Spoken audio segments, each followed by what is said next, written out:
hızlı geliyor.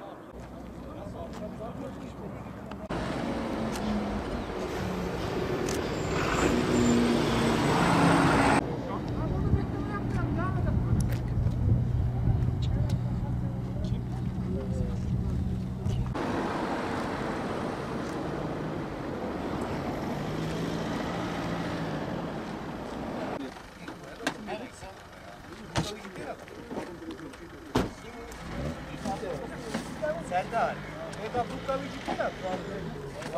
Ne çıkara ne bir Erdal?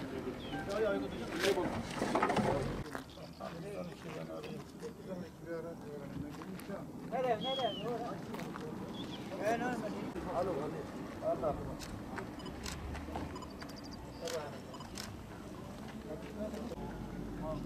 İki yaralı daha gitti sonradan.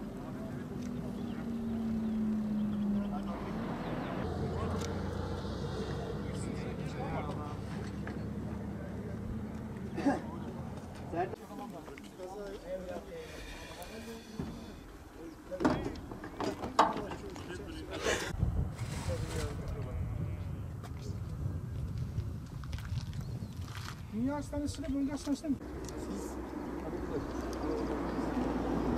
Geliyor, Batman'a gidecek adam. Geçerken yol burada kör bölgedir, adam gözükmüyor mesela gelen araba.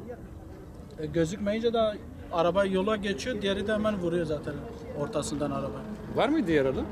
Yaralı var şu an hastanede, daha haberleri yok.